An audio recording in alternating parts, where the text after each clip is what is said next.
بسم اللہ الرحمن الرحیم۔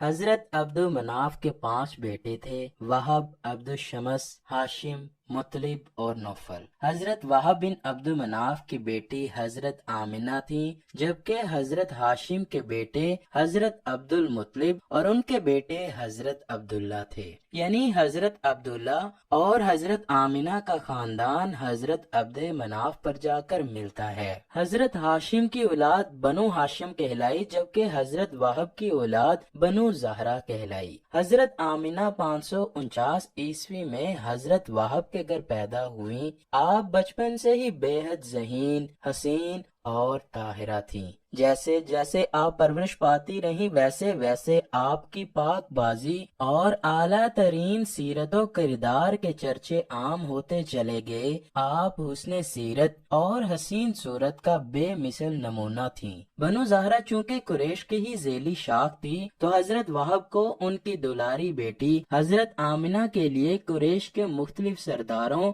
اور ان کے بیٹوں کے رشتے آنے لگے، لیکن حضرت وہب کو کسی انتہائی نیک سیرت اور با کردار نوجوان کی تلاش تھی۔ چنانچہ ایک دن حضرت وہب اپنے بھائی حضرت ہاشم کے بیٹے حضرت عبد المطلب کے گھر کی طرف نکل پڑے۔ راستے میں وہ ایک عجیب و غریب منظر دیکھتے ہیں۔ آپ نے دیکھا کہ کوئی 70 کے قریب تلوار باز اور نیزہ بردار لوگ ایک نوجوان کو گھیر کر کھڑے ہیں۔ دور سے ہی یہ منظر دیکھ کر حضرت وہب ایک درخت کی اوٹ میں کھڑے ہو گئے۔ آپ دیکھتے ہیں کہ اچانک آسمان سے کوئی عجیب مخلوق اس اکیلے نوجوان کی مدد کے لیے اترتی ہے، اور نوجوان ان 70 تلوار بازوں سے محفوظ ہو جاتا ہے۔ وقوع ہونے کے بعد حضرت وہب اس نوجوان کے قریب جاتے ہیں تو ان کی حیرت میں مزید اضافہ ہو جاتا ہے، کیونکہ وہ لڑکا آپ کے بھتیجے حضرت عبد المطلب کا بیٹا حضرت عبداللہ تھا۔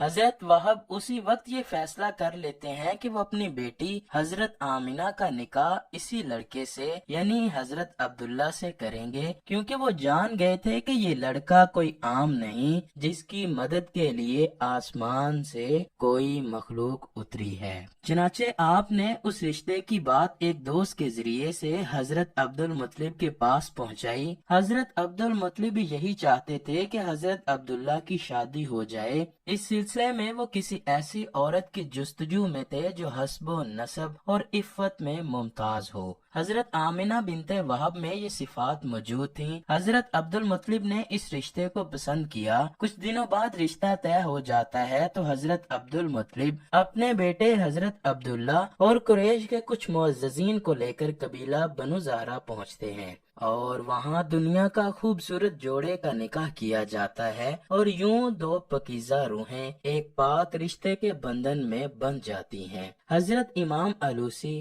امام ابن کثیر اور امام قرطبی سے مشترکہ روایت ہے کہ یہ مبارک پیر کا دن تھا کہ جب اس مبارک جوڑے کا نکاح ہوا، لیکن پھر 3 دن تک حضرت عبداللہ اور حضرت آمنہ کو خلوت گاہ میں جانے کی اجازت نہ دی گئی۔ اس کی ایک وجہ تو یہ تھی کہ حضرت جبرائیل علیہ السلام نے حضرت عبداللہ کو بتا دیا تھا کہ شب زفاف جمعرات کے دن ختم ہونے کے بعد شب جمعہ کو ہوگی، اور دوسری وجہ یہ بتائی جاتی ہے کہ یہ مکہ کے قبیلوں کا رواج تھا کہ شادی کے پہلے 3 دن تک نئے نکاح شدہ جوڑے کو تنہا نہ چھوڑا جاتا۔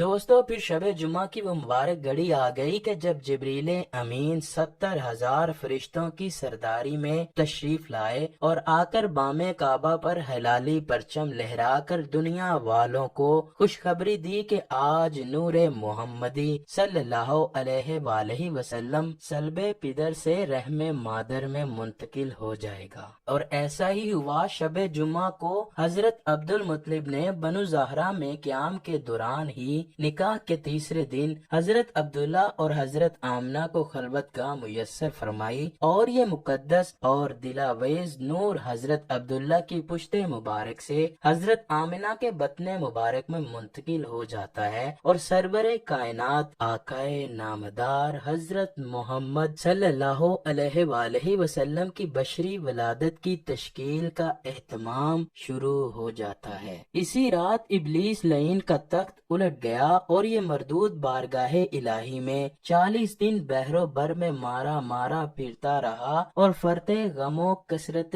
غیظ و غضب میں سیاہ و سوختہ ہو کر کوہ ابو قبیس کے دامن میں آ کر رونے لگا۔ حضرت ابن عباس سے روایت سند صحیح کے ساتھ مروی ہے کہ جس رات نور محمدی صلی اللہ علیہ وآلہ وسلم حضرت آمنہ کے سپرد ہوا، اس کی تمام کاہنوں کو اطلاع ہوئی اور وہ ایک دوسرے سے مشورے کرنے لگے۔ مشرق و مغرب کے چرندوں پرند اور بحری جانوروں نے ایک دوسرے کو مبارکبادیں دیں، کہنے لگے کہ وہ وقت آنے والا ہے جبکہ خطہ زمین نور مصطفی سے منور ہو جائے گا۔ قریش کے پالتو جانوروں نے آپس میں کہا، جناب آمنہ نور مصطفیٰ صلی اللہ علیہ وآلہ وسلم سے مشرف ہو گئی ہیں اور ان سے ایسی شخصیت ظہور میں آئے گی جو زمین کی امین اور اس کی ظلمت کو دور کرنے والی ہوگی۔ یہ بھی کہا گیا کہ تمام دنیا کے بت دوسری صبح سے نگوں پائے گئے، ابلیس لعین کا تخت پلٹ گیا اور دوسرے بادشاہوں کے تخت سر نگوں ہو گئے۔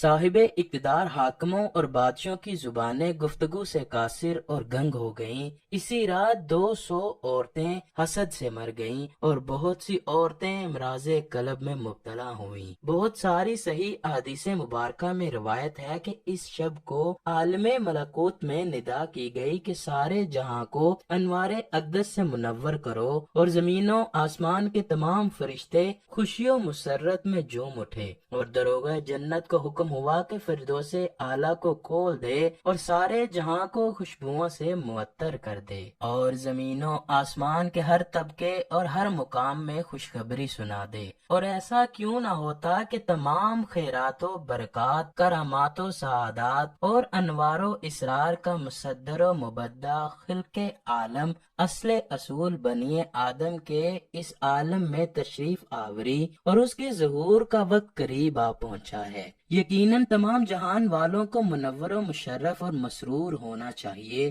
ناظرین، معجزہ تو دیکھیے کہ حضرت آمنہ کے بطن اقدس سے رسول اللہ صلی اللہ علیہ وآلہ وسلم کے سوا اور کوئی فرزند تولد نہ ہوا، اور نہ ہی حضرت عبداللہ سے حضور صلی اللہ علیہ وآلہ وسلم کے سوا کوئی اور فرزند پیدا ہوا۔ سبحان اللہ! دیکھیے، اللہ پاک نے اپنے جس پیارے محبوب کے لیے یہ کائنات سجائی تو پھر ان کی ولادت پر بھی بے شمار معجزات رونما ہوئے۔